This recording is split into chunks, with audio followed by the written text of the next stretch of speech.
Hello and welcome into the Hawkeye Headquarters Weekly podcast. Evan Denton alongside Joel Kellar. It was a phenomenal year for men's basketball for Iowa, but it is now in the past tense because they go out in the Elite Eight. A phenomenal year, their first Elite Eight since 1987. Joel, you were in Iowa City. You talked to the students. You were there. Just, have you ever remembered a time when Iowa fans were this in tune with the Iowa men's basketball team? Nah, not really. I mean, I will say the one year that maybe they could have been would have been 2020, and then obviously COVID happened. But even when they won the Big Ten championship in 2021, it wasn't to this level. I mean, everyone was excited. People were admitting to me, "Oh, I haven't watched all year," but like now that I watched that Nebraska game in Sweet 16, they're like, "Oh, I'm like so tuned in now." Right. And everyone loved the underdog mentality. Just a bunch of kids from D2, from JUCO, from non-Power 5 schools. It's completely different. I think it's changed the culture. I think people are going to be here to stay at least for the next year or two. Right. So it's all McCollum, hey, keep it going, man. Keep improving. And so when I moved to Iowa, obviously all the rage was the women's basketball team with Caitlin Clark. Personally, I have never seen a fan base be so in tune with the men's program. And like you were saying, it's been a real culture change under Ben McCollum. He's been here for 1 year and just seeing so much black and gold joy for men's basketball. What a difference. It's a sleeping giant. Yeah. People love basketball. I mean, you go to state basketball in Des Moines. You get to the semis and the championships. I mean, Wells Fargo is almost completely filled up.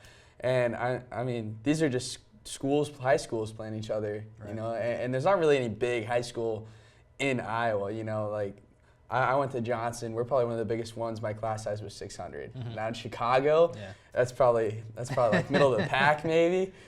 So, I mean, people care about basketball. They love it. And you've seen the way that the other half of the state's embraced Iowa State. Right. Iowa fans were just kind of waiting for someone to get excited about. And you finally get a coach that, you know, plays defense, that puts an emphasis on defense, and, you know, the offense is still pretty solid out there. It's fun to watch.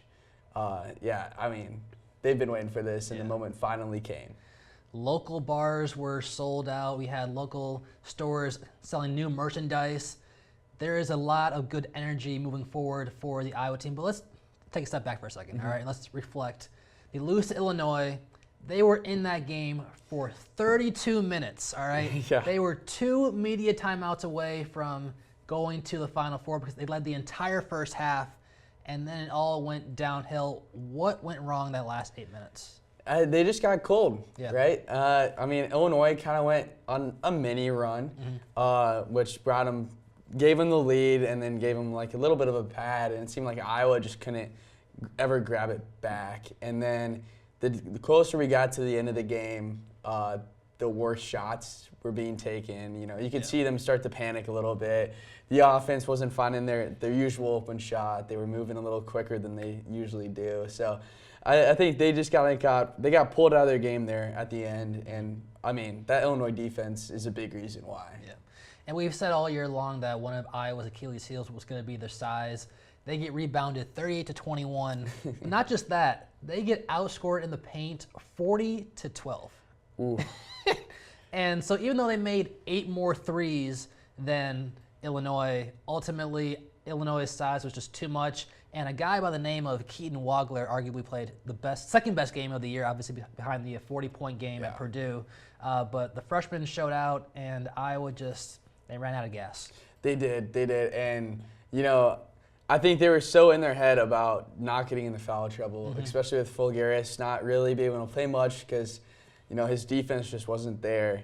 So I think Maniau couldn't be as physical. Banks had to lay off a little bit on the physicality. Right. And then I think that's kind of what led to that run for Illinois, and it's why they scored so much inside the paint. So, I mean, that's something that McCollum's going to have to focus on. He's going to have to look at this game this offseason and be like, okay, we cannot allow a team just to beat us off of height. Right. Granted, they are by far the tallest team They are, in the NCAA. I mean, in the Elite Eight, I saw a stat. The average height for Illinois was 6'8". The next closest in their players that actually play real minutes was like 6'6", 6'5". So they've gotten a lot of height on everyone.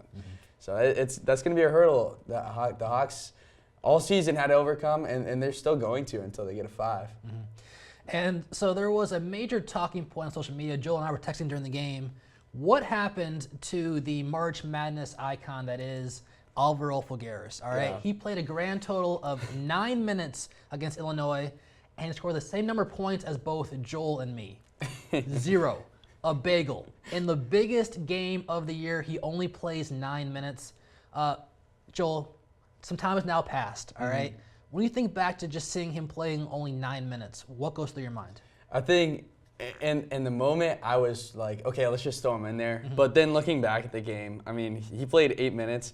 And I hate plus minus. I don't think it tells the full story. Correct. But when your plus or minus is minus 11 in 8 minutes that you played, and you were 0 for 2, you couldn't buy a bucket in those minutes. Obviously, you came out cold. Like, that's the big thing about Figueres. He's an offensive guy. Yes. He's not good at defense, and he kind of showed Iowa like his worst defensive game, I think, all season long in the biggest moment. And I think McCollum was right on yanking the cord on that in the first half and keeping him off the court in the second half and putting in some of those more defensive intense guys.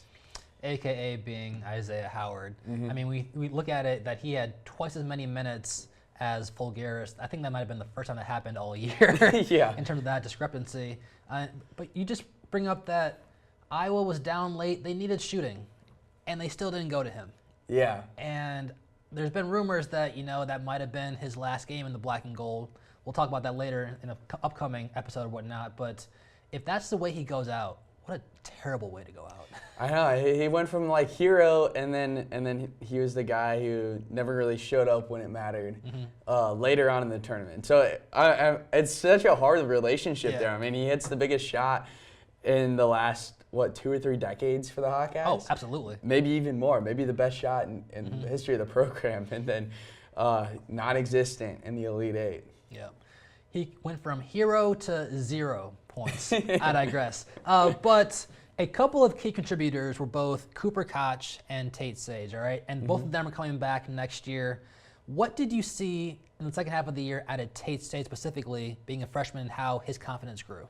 Yeah, I mean, he started to play with no fear, and his big coming out game, that's kind of what he said. He's like, why would I fear another man? Exactly, yeah. And he showed that the rest of the year, and that was one of the biggest things that I liked out of his game was he was pretty consistent from that point on. Yeah. He wasn't going to explode for like 15 points again, but, he was getting you a solid 10. He was getting you good effort on defense. He was making some plays, grabbing some boards, and I'm just... Can we get some more weight on the guy? Like, put some more muscle on him this offseason, and let's see what we can get out of him. I mean, I won't forget his game against Nebraska in the Sweet 16. Yeah. I think between him and Cooper and Bennett, obviously, they willed Iowa to that victory. And just knowing that he's a freshman and the biggest growth is from year 1 to year 2, get him in the weight room, like you said. I think Tate Sage is very close to being that, let's say, Christian Brown comparison that Ben McCollum kept bringing up, and I see it now.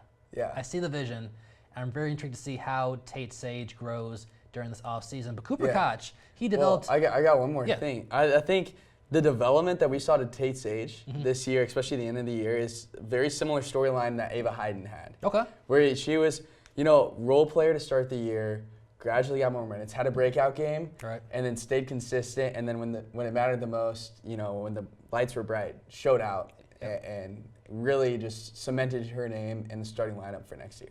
I agree with you with that comparison. I think alongside Tate Sage, Cooper Koch also needs to be in the weight room because clearly Ben McCollum trusts him in playing 38, 39 minutes a game in the NCAA tournament. He's a knockdown shooter, obviously. But if he can put some muscle on and become maybe more of a low post in addition to just being an outside shooter, I think that'll take his game to the next level and will be very advantageous for Iowa moving forward. Yeah, I think if they can get him into a stretch 4 type of role almost next year, I think that would be really fun to watch. That would open the offense up a lot because that's kind of what Figueres brought. Was he did play in the 4, and that opened up the lane a lot. And you saw Cale Combs probably. I would have to go back and watch all these games, but Cale Combs, when he had his best driving games, usually coincided with Figueres being on the floor. Yeah. And So I think that's how the offense is going to open up next year. They're missing a big piece in Bennett Sturts. So you gotta figure out those little ways you can improve in every other category to kind of make up for Sturts being gone. Let's get to the elephant in the room. It is the end of the road for Bennett Sturts in the black and gold. He played probably, in my opinion, his best game in the black and gold against Illinois in the Elite Eight, the way he carried Iowa on his back from start to finish. Another 40-minute performance from him. He is the Iron Man of NCAA college basketball. How are you going to remember Bennett Sturts? I mean, he gave it his all. He did. And he hit those tough shots that I don't think we've ever seen an Iowa hooper hit shots like that. You think about all the best players in the past couple of years, Luka Garza, the Murray twins, Jordan Bohannon maybe fits that mold, but no one could really drive and hit those fadeaway jumpers at the same time as hitting the 30-footers like Bennett Sturts could. I mean, he is the Swiss Army knife on offense, was dominant and could take over a game. It's been a while since we've seen a guy who could take over a game like he did. I have just never seen someone who has been so ball dominant just never get tired. Yeah. You can count on him having the ball in his hands late in each and every game. He never gets tired. He trusts his teammates. He is a phenomenal media interview. He is what you want your program to be about. And the fact that Ben McCollum and Iowa got that for 1 year, Iowa fans feel very, very lucky. Yeah. All right. And now normally I say you need to play at least 2 years to have your jersey retired at a school. You think about what Bennett Sturts represents. All right. Do you think that he has earned the right to have his jersey retired at Iowa? It's a tough question. Tough. Because it's 1 year. But at the same time, I mean, this is a foundational year for Iowa men's hoops, and he was a big reason why it seems like everything is trending upward now for the basketball team. So I don't know. He's done a lot for the program. I wouldn't be mad if they did it, but I also wouldn't be mad if they didn't do it. Can you put a guy up there next to Marble, Garza, Street, and who only played 1 year for the black and gold? I don't know. He led them to their first Elite Eight since 1987. Yeah, exactly. There's so many arguments for and against. I literally can't choose. If I would say right now, sure, let's throw it up there. But I'd probably have a different answer for you in 10 minutes. He led them in scoring, led them in steals, and if you listen to his post-game interview after the Illinois game, being a phenomenal spokesman when it comes to upcoming recruits, why wouldn't you want to play at Iowa? Gave it my all in this Hawkeye uniform, but I just hope that they have continued success, and that's all I want for them, and they'll do just that. And I don't know, it's hard to put everything into words right now, but yeah, gave it my all, and we all gave it our all, and it was a fun run. But they did set a foundation for the University of Iowa, and hopefully for the future. Bennett, Tavion, those guys started this. And so I think we are just seeing the start of the Bennett Sturts effect at Iowa. And like I said, I typically don't think you can get your jersey retired after 1 year. He might be the exception. Yeah, fair enough. And like you said, with the future, any point guard who wants the ball, who's a scorer, why would you not want to come to Iowa? You get to play as much as you want. If you have an unlimited motor like Sturts does, McCollum will give you 40 minutes. He will. So why not come to Iowa, juice those stats up, and become a lottery pick just like Bennett Sturts did? Why not? And so if you had to have one word to summarize this Iowa men's basketball season, that word is? Rejuvenating. Okay. And why is that? I think they've brought the passion back. They really have. It feels like it's a new age. It's a new era, and I feel like it's going to be way more fun next year in Carver Hawkeye. I think it's going to be hard to keep people out of the arena, which complete 180 from the last 5 years. So it's pretty nice to have a team that can compete. I'm happy about it. Yeah, I think my one word would be shocking. All right, because no one, I can't speak for you, but for myself. I didn't think that Iowa was going to make it past the first weekend. All right. Yeah, I think we both said it. We were like, hey, there's no shot. The Florida game was like, okay, that might be too big of a mountain to overcome. They overcame that. Then they played a beautiful game against Nebraska. And even though they lost to Illinois, I was giving them a standing ovation because they play with so much joy and passion. It's a team that you can get behind, and they have brought the fan base back. And I'm just very grateful that we got to experience that. So my word would be shocking. I love it, yeah. Like it? Yeah. Shock the world. Shock the world, yeah. Cinderella, underdog, yeah. And everyone's here for it, too. Yeah. All right, so now this past year is now history. Let's look ahead to the future of Iowa men's basketball. No more Bennett Sturts, so there are a couple holes that need to be filled for Ben McCollum and company. Joel, when you look into the portal, where do you think Iowa needs to address in order to be successful once again next year? I think the wish list is you got to get a 7-footer. Yeah. Unfortunately, 7-footers do not grow on trees. So I think the number one thing that I'm looking at is point guard. Yep. You need to get a new point guard, and it's got to be someone who's ball dominant and can hit the three. And I mean, because you got Gil Combs, right? Yeah. Gil Combs can drive. He needs some work on his jumper. He can't really replace Sturts like that. But Right. I would really love to keep Combs in the 2 and then get some of these guys like Alex Wilkins from Furman, Jalen Cox from Colgate, and Isaiah Johnson from Colorado. Okay. Move all into the portal. They all show like they could be similar to Sturts. I don't think anyone could really replace Sturts, but if you can get someone close enough and then have everyone else kind of elevate their game a little bit, I think the Hawks will be all right. I think your idea of putting Cale Combs at the 2 is interesting because he's a shorter guard. Yeah. I think I would want him to come off the bench as a kind of a secondary point guard, but moving him to the 2 would be interesting. I think it hinges on whether or not Iowa can get a waiver for Tavion Banks. Because if you get him back, you no longer need to go get a wing out of the portal. You can probably get an incoming freshman and develop him that way. If they don't get him back, I think wing becomes the second most important person to get behind another 7-footer, like you said. Because I think size is obviously that's what Iowa needs. I think you can get by with Cale Combs as your point guard. Maybe not make a deep run, but I think you need to address the bigs first. Yeah. Okay. So what about this? What about Tate Sage starting in the wing next year? okay, I like that. Rely on the fact that I think he probably develops into a consistent starter Yeah. After what he did this year. Then that kind of takes away the need for the 3. Without Tavion Banks being back. Yeah, because then you can get Koch in the 4 probably, and either a center or Maniau. Yeah. And I would be all right with Maniau coming off the bench and being, that big body bruiser. I think if he doesn't need to worry about fouling out of a game, I think he can turn into a heck of a defender. Yeah. And I think a Ben McCollum point guard has to have winning in his DNA. All right, you can't just come from another Power 4 team that struggled, didn't make the tournament. Maybe go for the mid-major area. Yeah. If you have winning in your DNA, I think you're going to get a call from Ben McCollum. Yep. He doesn't just want a high-volume scorer if you are coming from a poor team, a bad team, right? So if you know how to win, I think that's the kind of point guard that Ben McCollum's going to go after. Yeah. That's why my number 1's Alex Wilkins. Yeah. I mean, play for Furman. He's got a lot of eligibility left. I don't know if he would use it all, but also he's 6'5".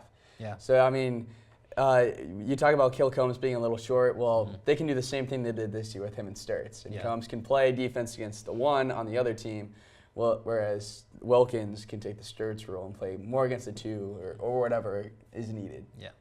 And ladies and gentlemen, newsflash, Iowa is not going to find another Bennett Sturts No. in the portal. That's not not expect happening. Do not lie to yourself. Bennett Sturts was a once-in-a-generation combination with Ben McCollum. All right, you can't find that, just plug it in with someone else. They had a special bond that will not be replicated. So don't just say, oh, we'll find the next Bennett Sturts. No, that's not going to happen. Yeah. Lower those expectations. Right. And just hope for someone who's startable. Yes. Someone who can give you a 15 when you need it, can get hot, knock down some threes. Absolutely. All right, so the Final Four will go on. We've got Illinois taking on UConn, and then my hometown Michigan Wolverines taking on Arizona. I will go second. Joel, what are your thoughts on these matchups in the Final Four? I think there is a clear, better matchup. Yeah. And obviously, Arizona, Michigan, 2 of the title favorites all season. Yeah. it is just horrendous that this matchup is in the Final Four. But I will say, when people think about that in March, a lot of times they just say the winner of that game will go on to win, but then the winner of the other game ends up pulling off a phenomenal upset in a fun game. I think UConn and Illinois, they both have the pieces to do it. They just need to have the game. Yeah. You know, they need to go out there and play, because we've seen UConn and Illinois at times look not like a championship team. And Michigan and Arizona will not let you play. Yeah. Especially like UConn did to end the year. They lost to Marquette, and they got blown out in the championship game in the Big East. By St. John's. Yeah, they have had a rough path. I thought they weren't going to get anywhere close to this Final Four, and they've defied the odds. They've made it. They had one of the all-time greatest buzzer beaters in March Madness history by a freshman, Mr. Mullins, and so they are playing with house money, in my opinion. Yeah. As a 2-seed, that's kind of funny to say. Illinois, man, Iowa fans are not going to like this. I feel as if Iowa had beaten Illinois, they match up really well with Connecticut. So well. So well. I mean, that's like dream scenario in the Final Four right there. Yeah. And so, obviously, UConn upset Duke, and then Illinois got past Iowa barely. Oh, this was Iowa's year. I digress. I think Illinois has just too much shooting for UConn, and their Cinderella run now gets them to the title game. I'm a Michigander at heart. Arizona is the most complete team in the country. Yeah, by far. And just with LJ Kaysen being out with that ACL injury for Michigan, I have a feeling that Arizona is going to hunt and attack Elliot Cadeau and get him in foul trouble. And yes, Michigan has Yaxel Lindenborg, who can play the point forward, but that's not how Michigan operates. They want to be balanced, not just have to go through Yaxel day in and day out. Arizona's tough. They're real good. I mean, it's all NBA players, and I know Michigan's got a lot of NBA talent too, but I think Arizona is one of the best teams we've seen in a long time, especially to make it this far. I mean, you had the Zion Williams Duke team, but they ended up getting bounced early. It's almost like rare that you see a team like this talented actually make it to the Final Four and have a shot at the championship, because usually they get upset in some crazy fashion. So I mean, it's fun. It's fun that they're there, but I mean, they got a tough road. I think Michigan's gonna keep it a lot closer, maybe than you think. I don't know if you're thinking a blowout, but I think Cadeau, he's probably gonna make some tough threes to keep him in it. But I think Arizona comes out. I think UConn, I'm just hoping they come out on top. I don't want to see Illinois in the championship, unfortunately, for all you Illini fans. Right. Now, here's the one factor that no one's talked about quite yet. This basketball game is being played in a football stadium, all right? Hate it. I am not a fan of it either, but just how that will impact the depth perception, I think will go a long way in determining which team comes out on top, because it's very limited practice time inside of a football stadium. I think the men need to be like the women and play the Final Four inside of an actual basketball arena. Yeah. But we'll have that talk next week. As of right now, who's your national champion? Arizona all day. Sticking with them. I'm a homer. I'm going Michigan. Yeah. Okay. Anyone could have guessed that. Yeah. All right, but this time next week we'll have a new national champion and a lot more transfer portal talk, including Addie Deal leaving Iowa. We'll keep that for next week. But for now, alongside Joel Kellar, I'm Evan Denton for the Hawkeye Headquarters Weekly Podcast.